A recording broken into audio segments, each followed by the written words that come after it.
রামপুর বনের রাজা ছিল ঈগল মহারাজ। ঈগল মহারাজ ছিল অনেক ভালো একজন শাসক। তিনি রামপুর রাজ্যের পাখিদের সবসময় ন্যায় বিচার করত আর সবার বিপদে আপদে পাশে থাকতো। কিন্তু ঈগল মহারাজ হঠাৎ অসুস্থ হয়ে পড়ে, তাই রাজ্যের সবাইকে নিয়ে ঈগল সমাবেশে বসে। শোনো সবাই, আমি অনেক অসুস্থ থাকায় আমার সব দায়িত্ব মন্ত্রী টোনা পালন করবে। তোমরা সবাই টোনার কথা মতো কাজ করবে। ঠিক আছে মহারাজ, আপনি কোনো চিন্তা করবেন না। আপনি সুস্থ না হওয়া অবধি আমরা মন্ত্রী মশাইয়ের সব কথা অক্ষরে অক্ষরে পালন করব। মহারাজের সিদ্ধান্ত শুনে সেনাপতি কালুর মনে অনেক হিংসা হয়। হিংসায় সে রাগে গজগজ করতে থাকে। কি, মহারাজ ঈগল সব দায়িত্ব মন্ত্রী টোনাকে দিল? আমি কি দোষ করেছিলাম শুনি? মহারাজ আমাকে দায়িত্ব দিল না যে? এই টোনাতে দেখছি এখন বুক ফুলিয়ে ঘুরে বেড়াবে, রাজ্যের সম্পদ আত্মসাৎ করবে। না না, এগুলো আমি সহ্য করতে পারবো না। কালু এভাবেই রাগ শোষণ করতে থাকে। রাজসভা শেষ হলে যে যার বাড়িতে চলে যায়। এভাবেই কয়েকদিন কেটে যায়। টোনা রাজার কথা মতো সব দায়িত্ব পালন করতে থাকে। একে কেটো না, তুমি না খেয়ে এভাবে ছুটে যাচ্ছ কেন? খাবার নিয়ে এসেছি, খাবার খেয়ে নাও বলছি। না না টুনি, আমার হাতে সময় নেই। আজ অনেক দেরি হয়ে গেছে। রাজামশাই যে আমাকে বিশ্বাস করে অনেক দায়িত্ব দিয়েছে, সেগুলো সব আমাকে পালন করতে হবে। দেখুন মন্ত্রী মশাই, ওসব রাজ্যের কাজ আপনি রাজ্যেই রাখুন, বাড়িতে নিয়ে আসবেন না, বুঝেছেন? এখন খাও বলছি। আমি ওসব অজুহাত একদম শুনতে চাই না।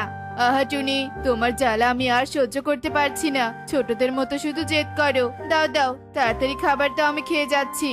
এরপর টোনা টুনির কোনো কথা ফেলতে না পেরে তাড়াতাড়ি খাবার খেয়ে বেরিয়ে পড়ে। আর টোনা হঠাৎ এক অসুস্থ বৃদ্ধাকে পড়ে থাকতে দেখে, আর সাথে সাথে টোনা বৃদ্ধার কাছে ছুটে আসে। এ কি বুড়িমা, কি হয়েছে তোমার? কথা বলো, কথা বলো বুড়িমা। সর্বনাশ, বুড়িমা তো জ্ঞান হারিয়ে ফেলেছে। এক্ষুনি বুড়িমাকে হসপিটালে নিয়ে যেতে হবে। টোনা আর অপেক্ষা না করে একটা ঠেলা গাড়ি নিয়ে আসে আর বৃদ্ধাকে হাসপাতালে নিয়ে যায়। আর এটা তো তা দূর থেকে দেখে সবটা ঈগল মহারাজকে বলে দেয়। সত্যি বলছিস তোতা? টোনা এত ভালো, রাজ্যের প্রজাদের জন্য কাজ করছে। সত্যি টোনাকে দায়িত্ব দিয়ে আমি অনেক ভালো কাজ করেছি। টোনাকে এবার ওর কাজের জন্য পুরস্কৃত করতে হবে। ঈগল মহারাজ এভাবেই তোতাকে বলছিল। অন্যদিকে টোনা রাজ্যের কাজ শেষ করে রাজসভায় ফিরে আসে আর এসে দেখে রাজা ঈগল টোনার জন্য অপেক্ষা করছে। আরে মন্ত্রী টোনা, এসো এসো, তোমার জন্যই তো অপেক্ষা করছিলাম। কি ব্যাপার মহারাজ, আপনি আমার জন্য অপেক্ষা করছেন কেন? রাজ্যে কি কিছু হয়েছে নাকি? বলুন, এক্ষুনি গিয়ে আমি সমাধান করে আসছি। না না মন্ত্রী টোনা, কিচ্ছু হয়নি। তোমার কাজে খুশি হয়ে আমি তোমাকে স্বর্ণ মুদ্রা উপহার দিচ্ছি। এই নাও টোনা, এখানে 50টি স্বর্ণ মুদ্রা আছে। এ কথা বলে ঈগল মহারাজ খুশি হয়ে মন্ত্রী টোনার হাতে 50টি স্বর্ণ মুদ্রার একটা পুটলি দেয়। আর এটা দেখে কালু হিংসায় বলে ওঠে, রাজামশাই, এটা আপনি কি করলেন? শুধুমাত্র একাই মন্ত্রী টোনাকে পুরস্কৃত করলেন? আমরা কি দোষ করেছি শুনি? সেনাপতি, টোনাকে রাজ্যের দায়িত্ব দেওয়াতে রাজ্যে কোনো অন্যায় কাজ হচ্ছে না, তাই টোনাকে আমি পুরস্কৃত করলাম। রাজামশাই, আপনি এই কাজটা একদম ঠিক করলেন না। ওসব দায়িত্ব তো আমিও পালন করতে পারবো। রাজামশাই, কালু দাদা ঠিক কথাই বলেছে। এখন না হয় দায়িত্বটা আপনি সেনাপতি কালুকেই দিন। কালু ভালো কাজ করলে আপনি কালুকেও পুরস্কৃত করবেন। টোনার এমন কথায় ঈগল রাজা রাজি হয়ে যায়। আচ্ছা ঠিক আছে মন্ত্রী, আমি সব দায়িত্ব আজ থেকে কালুকে দিলাম। কালু, তুমি আমার রাজ্যের সব দায়িত্ব পালন করবে। ঈগল রাজার কথায় সেনাপতি কালু অনেক খুশি হয়ে যায় আর রাজ্যের দায়িত্ব নিয়ে কালু বাড়িতে চলে যায় আর তার বউ কাকুলিকে সব কথা খুলে বলে। ও গো, তুমি সত্যি বলছো? তাহলে তো বর্তমানে তুমি রাজা আর আমি রাজার বউ। জীবনে আর কোনো শখ পূরণ হোক আর না হোক, ক্ষণিকের জন্য রাজার বউ তো হতে পেরেছি, এটাই অনেক।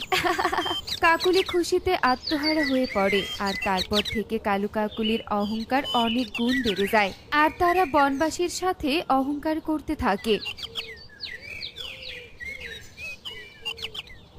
একি টুনি, তুই আমার আগে পুকুর থেকে পানি নিলি কেন শুনি?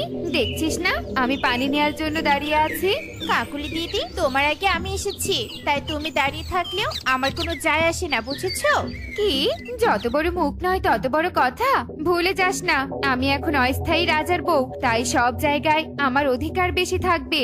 কাকুলি দিদি, তুমি রাজার বউ হও আর যারই বউ হও, তাতে আমাদের কি? যেটা নিয়ম তো নিয়ম, যে আগে আসবে সেই পানি নিবে, আর এটা কোন রাজা এসে পরিবর্তন করতে পারবে না, বুঝেছো?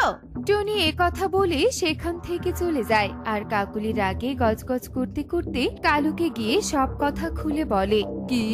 ওই মন্ত্রীর বউয়ের এত বড় সাহস আমার কাকুলিকে অপমান করেছে? কাকুলি, তুমি কষ্ট পেও না, একবার শুধু ঈগল মহারাজের কাছে পুরোপুরি রাজ্যের দায়িত্বটা নিয়ে রাজা হতে পারলে সব পাখিদের দেখে নিব। হ্যাঁ। কালু এভাবেই কাকুলিকে বলতে থাকে আর শয়তানি বুদ্ধি হাঁটতে থাকে। এভাবেই কেটে যায় বেশ কয়েকদিন। কালু বনে কোনো কাজই করে না, রাজার কাছে বনের শাসন নামে যা টাকা নেয় তা দিয়ে শুয়ে বসে খেয়ে বাড়িতেই দিন কাটিয়ে দেয়। এদিকে বনে শাসন ব্যবস্থা দুর্বল হয়ে যাওয়ায় চুরি ডাকাতি দিন দিন বেড়েই যাচ্ছিল। একদিন ওমা, আমার কাছে এতগুলো আঙ্গুর হয়েছে, ইস আঙ্গুরগুলো অনেক পেকেছে। এই আঙ্গুরগুলো যদি কাল বাজারে বিক্রি করে তাহলে তো অনেক টাকা বিক্রি করতে পারবো। আমি বরং আঙ্গুরগুলো তোলার ব্যবস্থা করি। ময়ূরী এ কথা বলে আঙুর তোলার ব্যবস্থা করে ঘরে চলে যায়। এদিকে টিয়ে আড়াল থেকে দেখে বলে, যা ময়ূরী যা, ফিরে এসে আঙুরের জায়গায় আর আঙুর দেখতে পারবি না, সব আঙুর আমি নিয়ে যাব।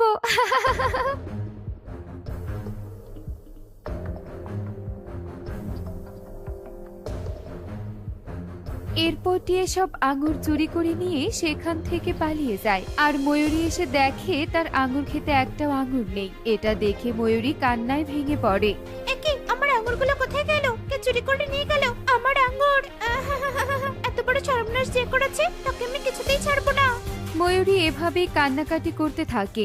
দেখতে দেখতে সেই দিন কেটে যায়। পরের দিন টিয়ে ময়ূরীর গাছের আঙুর বিক্রি করছিল আর ময়ূরী এটা দেখে বুঝতে পারে যে এগুলো তার আঙুর। একে টিয়ে, এই আঙ্গুরগুলো কোথায় পেলি তুই? এগুলো তো আমার আঙ্গুর দিয়ে দে বলছি, দিয়ে দে আমাকে। তুই বললেই তোর হয়ে যাবে নাকি শুনি? এখন তো দেখছি স্বামীর মতো স্বামী দেখলেও বলবি স্বামীটা তোর। যত সব দূর হয়ে যা বলছি এখান থেকে, কানের কাছে একদম ঘ্যান ঘ্যান করবি না। তুই আমার আঙ্গুর ফিরিয়ে দিবি না তো? দাঁড়া, তোর নামে যদি আমি রাজামশাইয়ের কাছে বিচার না দিই, আমিও ময়ূরী নই। ময়ূরী এ কথা বলে কাঁদতে কাঁদতে সেখান থেকে চলে যায় আর টিয়ে হাসতে হাসতে বলে, যা ময়ূরী যা, আমার নামে নালিশ দিয়ে কোনো লাভ হবে না। আমি তো কালু দাদা, এই নাও টাকা। ময়ূরী যতই তোমাকে বিচার দিক, তুমি কিন্তু আমার দিকেই থেকো, কেমন? আরে টিয়ে, তুই কোনো চিন্তা করিস না, টাকা যখন নিয়েছি কাজটা তখন ভালো করেই করবো। আমি জানতাম ময়ূরী তুই এমন কাজই করবি, তাই রাতে আগে থেকেই সব ম্যানেজ করে নিয়েছি। টিয়ে এভাবে হাসতে থাকে। অন্যদিকে ময়ূরী রাজসভায় গিয়ে কাঁদতে কাঁদতে সব কথা খুলে বলে। আরে ময়ূরী, তুমি বললেই হবে নাকি? বন পাহারা দেওয়ার জন্য আমি প্রহরী রেখেছি, এসব তোমার বানানো কথা। মহারাজ, আপনি এই ময়ূরীর কথা বিশ্বাস করবেন না। রাজামশাই, আমি মিথ্যে কথা বলছি না। বিশ্বাস না হলে আপনি মন্ত্রী টোনাকে বলুন। মন্ত্রী টোনা তো একমাত্র আমাকে আঙ্গুরের বীজ দিয়েছিল, তাহলে টিয়া আঙ্গুর পেল কোথায়? কি ব্যাপার টোনা, ময়ূরী কি ঠিক বলছে? হ্যাঁ রাজামশাই, বনে আমি সব পাখিকে আলাদা আলাদা বীজ দান করেছিলাম, যেন আমাদের রাজ্যে কোনো কিছুর অভাব না হয়। সবাই যা খেতে চাইবে হাতের নাগালে কিনে খেতে পারে। টিয়ের কাছে তো আঙ্গুর ফল আসার প্রশ্নই আসে না। টোনার কথাই ঈগল সবটা বুঝে যায় আর বলে, টোনা, তোমার বুদ্ধি দেখে তো আমি অবাক হয়ে যাচ্ছি। কখনো তো আমিও প্রজাদের জন্য এত ভালো সিদ্ধান্ত নিতে পারিনি। যাই হোক, এসব কথা পরে হবে, আগে আঙুর চোরকে ধরে আনা হোক। রাজা ঈগলের কথা মতো টিয়েকে ধরে নিয়ে আসা হয় আর টিয়েকে শাস্তি দেওয়ার কথা বললে টিয়ে ভয়ে কালুর অপকর্মের কথাও বলে দেয়। রাজামশাই, আমাকে ক্ষমা করে দিন, আমি তো সামান্য প্রজা, কিন্তু সেনাপতি কালু তো সব জানতো। তিনি আমাকে বাধা না দিয়ে বরং আমার থেকে টাকা খেয়েছে। তাহলে আমরা অন্যায় কাজ করার সাহস কেন পাবো না বলুন তো? টিয়ের সব কথা শুনে ইগলের মাথায় আকাশ ভেঙে পড়ে আর সে অনেক রেগে যায়। ছি ছি ছি ছি ছি কালু, তুই এত নিচে নেমে গেছিস। তুই আমার রাজ্যে ন্যায় শাসন না করে বরং অন্যায়কে প্রশ্রয় দিয়েছিস। এর কারণে তোর চরম শাস্তি হবে। মহারাজ, আমার ভুল হয়ে গেছে, আমাকে ক্ষমা করে দিন। আমি এমন কাজ আর কখনো করব না। ঈগল কালুর কোনো কথাই শোনে না। কালু আর টিয়েকে শাস্তি স্বরূপ অন্ধকার কুঠিরে বন্দি করে রাখে আর টোনার ভালো কাজের জন্য চিরদিনের জন্য টোনাকে বনের রাজা বানিয়ে দেয়। তো বন্ধুরা, দেখলে তো, কেউ জন্মগতভাবে মহান হন না, তারা কাজের মাধ্যমেই মহান হয়ে ওঠে। ভালো কাজের ফল সর্বদাই ভালোই হয়। এমনই সব মজার মজার শিক্ষণীয় টুনি পাখির গল্প দেখতে আমাদের সাথেই থেকো। আর গল্পটি কেমন হয়েছে তা কমেন্টে জানাতে ভুলো না কিন্তু। Bye bye.